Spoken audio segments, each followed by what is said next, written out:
Hello and welcome to our next to last class. Hopefully you've enjoyed the journey so far. And we're now going to go through session 6, tools for the journey from insights to great advertising, because that's our goal here. So I'm going to get my screen up. I assume you watch the videos that were on the site and we will talk about them in a second. So let's get started.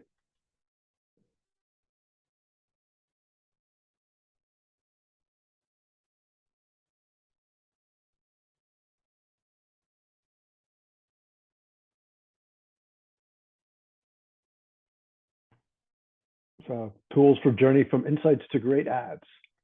So quick agenda, we're going to recap what we did last week, goals for this session, the usual, and then we're going to go through pretty much the journey of ad testing. And I say it's a journey because a lot of people think that, you develop advertising, do copy testing and you go. And to truly get to great advertising, there's a heck of a lot more of it going on. And then there'll be a second video posted on a very quick recap of one of the journeys we took on Nature's Own to come up with advertising that's in the market now. So last week we focused on the scientific method for insights and why it's good to have multiple sources, and we'll continue on that theme as we take you through the journey for developing great advertising. So, and into this week, hopefully you'll have a better understanding of the different techniques you can use to develop great advertising, when to use them, and why they're important. So to get started with, people always talk about the rules for developing great ads. And I was always told, and I firmly believe this, but rule number one is there are no rules. Some of the best ads out there break the rules. And, again, every question you have during the development of an ad is different. So your research probably should break the rules also. So keep in mind, anyone who tells you here are the rules for testing ads or creating ads, be a little skeptical, because the best ads and the best methods break a lot of the rules out there. Firm believer that more consumer feedback is better than less. I'll have a quick slide on why that's important coming up in a second. Throughout my career, I've discovered that an iterative approach pays off in the end. So the more times you get your idea and your ad in front of people, the more you can understand what will make it a better ad versus hoping everything comes together at the end, you test it and it's going to do well. And we're going to take you through that iterative approach in a minute. So let your questions drive the methodology. There's people out there who do work on just sound, certain voiceovers, role of music in an ad. Every question you have is going to be different along the journey, and different methods are better for answering the different questions you'll have as you're developing, again, great advertising. So ads are expensive to produce. The earlier you can sit there and say, this is a bad idea, or I need to change things, the more you'll save your company money. So again, whether it's talent, paying for the media, whatever it is, the cost of advertising, just getting it out into the market, is high to begin with. So the better that ad is, the more likely it's going to pay back on all the expenses you have to develop it. So, and then again, incredibly important to remember, you are not them. Everyone likes to think they're experts on advertising, and I know a good ad when they see them. I think there's someone in the class who works at Aaron or Bass, can't remember your name. They did a really fantastic study a while back where they showed a bunch of people in marketing 2 ads and asked, well, which one do you think drove the most sales? And kind of good news, bad news. The good news is market researchers tended to perform better than marketers in choosing which ad worked best. Bad news is I think even researchers were just at like 50%. So someone who's an expert in marketing or marketing research saying, I know a good ad when I see it. Well, the reality is, and we have data to support it, it's a coin flip. We don't. We're too heavily invested. So, I like to point out to the people I work with that you spend 8+ hours a day thinking about your brands. Consumers, on the other hand, go out of their way not to think about brands. They don't want to know all the details, everything out there. I think all brands, combined together, people spend an average of maybe 15 minutes a day thinking about brands. So here's that disconnect on why people are just, consumers are much better evaluator of advertising than the people who create them. It doesn't matter if you're the creative, work at the ad agency, or work for the marketing company that's creating the ad. So not going to read all these to you, but I'll point out one I've had the pleasure of working on is Snickers. And it's really interesting if you understand the relationship people have with Snickers. There's a lot going on when you eat a Snickers bar, right? It's kind of chewy, it's sweet, but it's also soft and flowy. There's caramel, there's nuts, chocolate, salted peanuts. It's that mix of tastes and textures that make it eat like real food. You chew it. Because of that, the insight is, when you're, hungry, you're not yourself. You do stupid stuff. You make mistakes. So what's ownable is, unlike other candies out there, Snickers eats like real food. So if I eat a Snickers, I'm not going to make those mistakes. So again, big idea is hungry, have a Snickers, and you're yourself again. You can see the other ones up there. But first step in creating an ad is understanding your brand, understanding the consumer's relationship with the brand, and then coming up with those big ideas that bring it to life. You also do this, often do this working with your creative agency. So another good example is Dove. Well, when the agency comes back with these big ideas, Dove, all bodies are beautiful, they'd probably come back with more than one big idea. And you want to sit there and know, well, which is the best for my brand? Which should I move forward with? Which should I develop?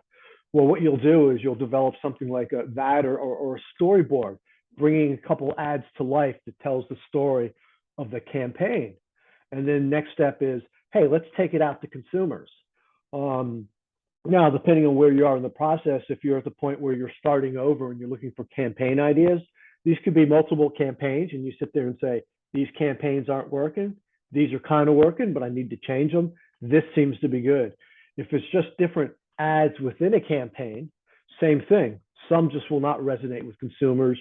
You take them away. Others you'll learn, hey, I need to make changes to it to make it better. And some you'll go, this is really good. Let's move forward and start developing.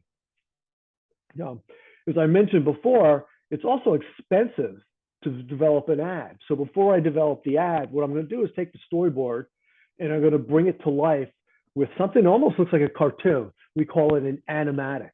And we will then sit there and, whether it's qualitative or quantitative, we will take it through take it to consumers to get the response to it. The example out video I showed for you guys is basically how we test all our ads. We know that emotion's important. So we put the ad out there. We watch people's basically facial expressions. Are they showing emotion? Are they attracted to the ad, engaged in it? Are they watching, or are they distracted? Is their emotion positive or negative? I'm in the food business. If the emotion's disgust, may not be a good thing, and we know to change it. The other reason we do this, and if you go back to the ad we showed, is we're developing this ad, there's a lot of lead time up front. And think about the world now, right? We have the attention span of a goldfish. So if I'm expecting you to pay attention to something you don't understand for 8 seconds, you're going to leave the ad. So we learned on this one, hey, we need to shorten the upfront to get people to the story. We don't have time to build the suspense up. So also a big fan of sweating the small stuff. And this is an example, I don't have the video for you, of an ad we tested in Asia for Hershey Kisses. But as you saw in one of the other videos that we've had out there, there's a lot of interaction at the end of the Kisses video. Often mom giving her child a Hershey Kiss, and the kid lights up when he receives it. Well, we asked the question, shouldn't they kiss? That's the name of the brand. There's research out there that says, we kind of have this mirror reflex that if we see something positive on the screen, that positive emotion will transfer to us and we will actually convey it. So we're like, well, let's show the Hershey Kiss. That's kind of the ultimate in happiness, and see what happens. Developed an ad had the kiss at the end.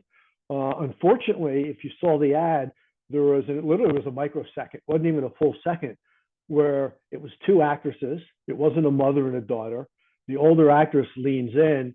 She kind of showed this, which is like the international disgust. I'm about to kiss a strange kid.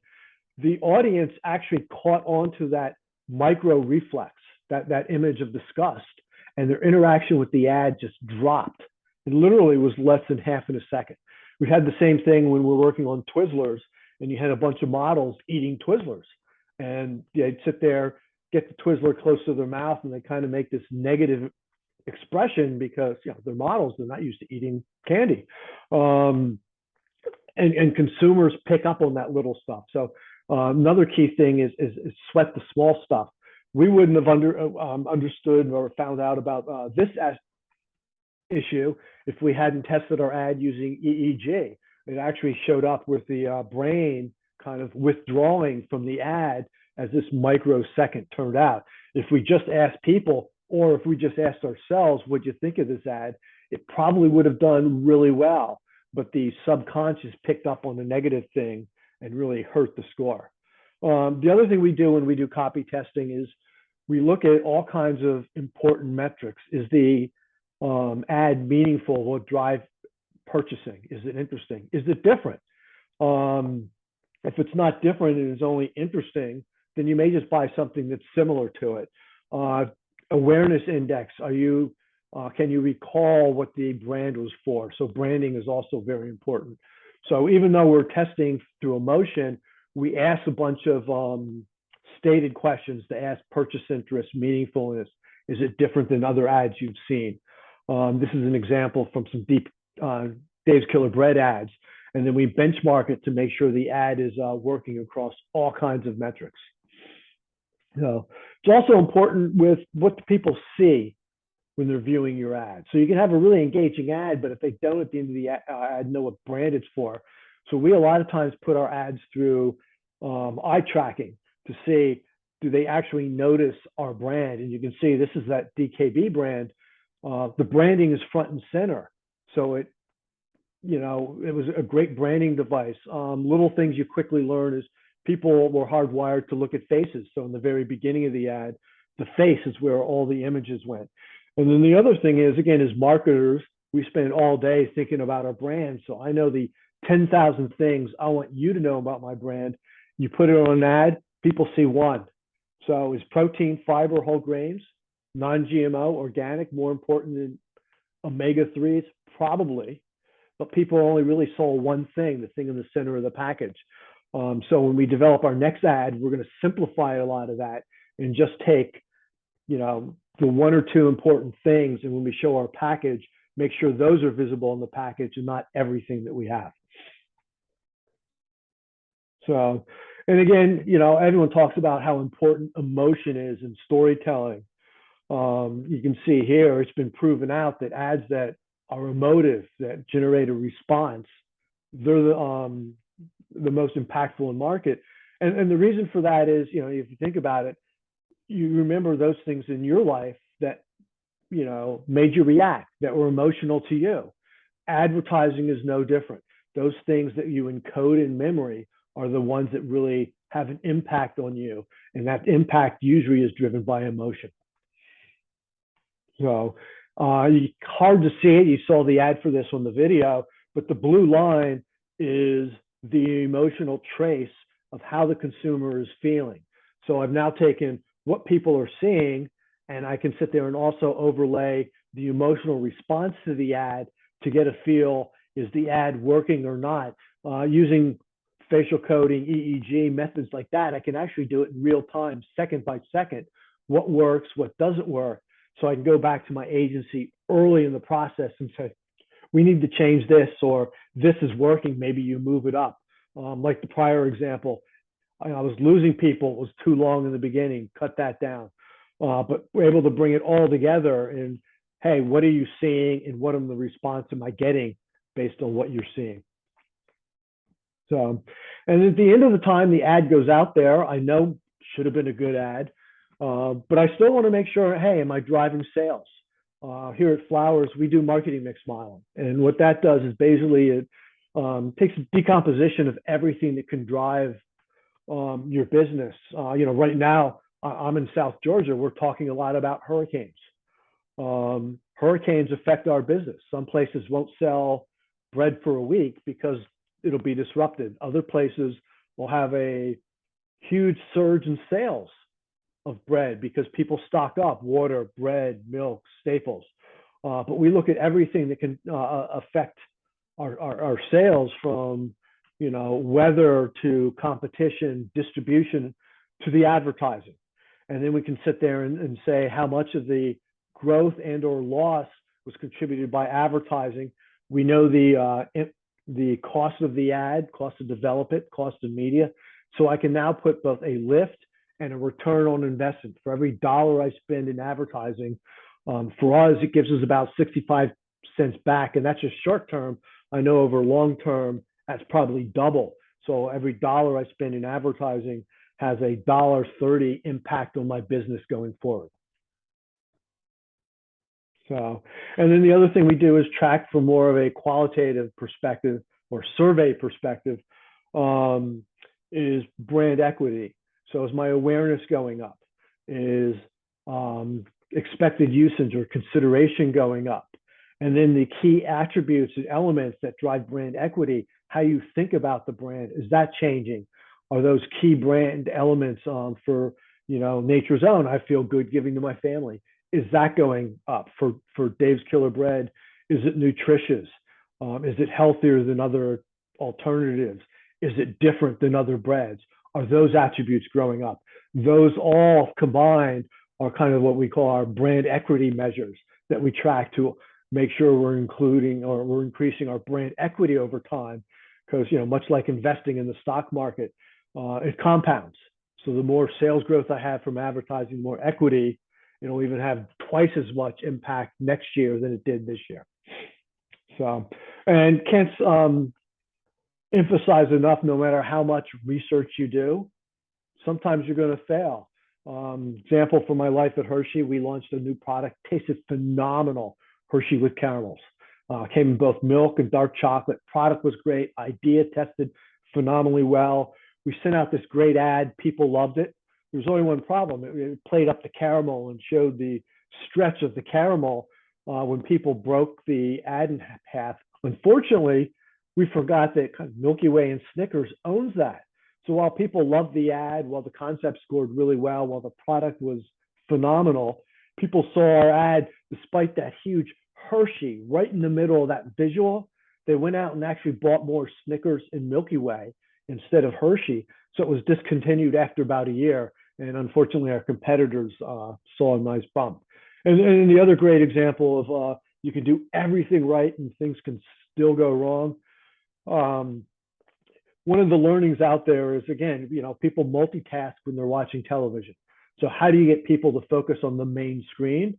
Well, we use the mnemonic device, the doorbell. What do? Doorbell rings, you look out, right? What else happens when the doorbell rings?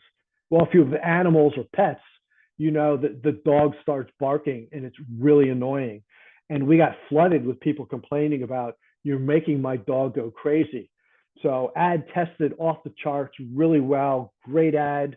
Had to pull it after 2 weeks because it was actually making lives more miserable than it was selling wreaths. So anyway, that's it for this video. Log on to the next one and we'll take you through a very brief review of the ad testing we did for Nature's Own. Thank you.